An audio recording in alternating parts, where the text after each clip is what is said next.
We already know how flora and fauna are important to us. But who looks after our forests and wildlife? Most of the forest and wildlife resources are owned by the Government of India and managed through several departments like the Forest Department. In order to streamline conservation efforts, our forests are divided into three types: reserved forests, protected forests, and unclassed forests. Over 50% of the forests in India have been declared reserved forests.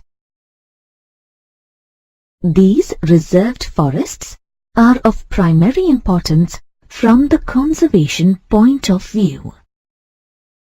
The states of Jammu and Kashmir, Andhra Pradesh, Uttarakhand, Kerala, Tamil Nadu, West Bengal, and Maharashtra have a large percentage of their forests classified as reserved forests. Around 1/3 of the forests in India are classified as protected forests.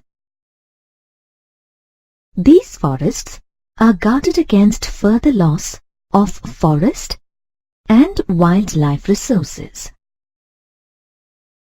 Most parts of the forests in Bihar, Haryana, Punjab, Himachal Pradesh, Orissa, and Rajasthan are classified as protected forests.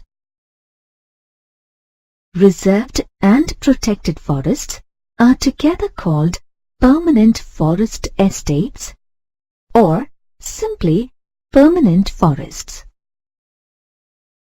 They are closely guarded and maintained to conserve and collect timber and other forest produce.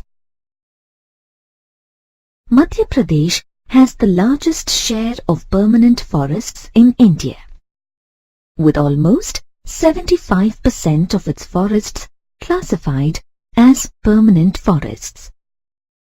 All the forests and wastelands other than the reserved and protected forests are considered unclassed forests. An unclassed forest may belong to the government, a community, or even a private individual.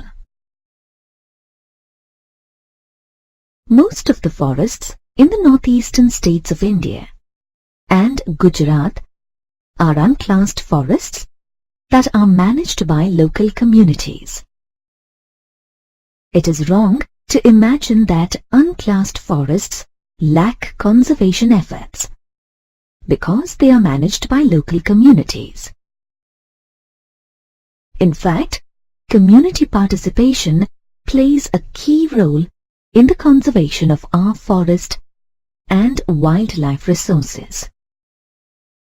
Conservation of nature has always been a part of Indian culture. All forms of nature are considered sacred in India, from the sun, rivers, and mountain peaks to trees and animals. The Munda and Santhal tribes of the Chota Nagpur region worship the Mahua and Kadamba trees. Tribes in Orissa and Bihar worship the tamarind and mango trees.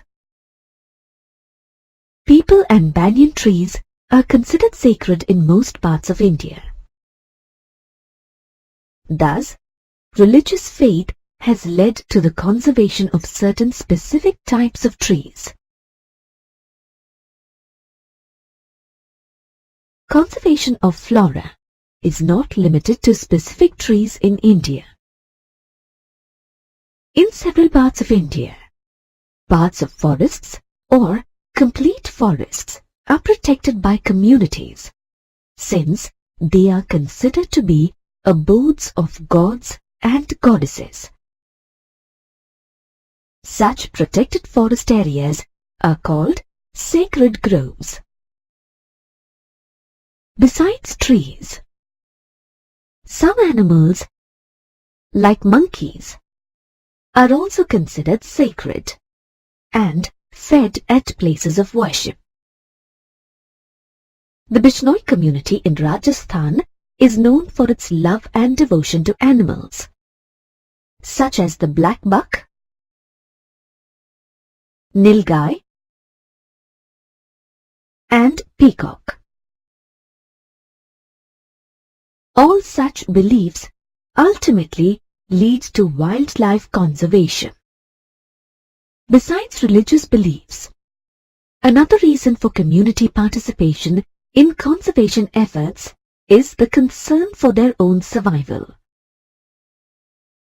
Forests are home to many of India's tribal communities that depend on forests for their survival and livelihood.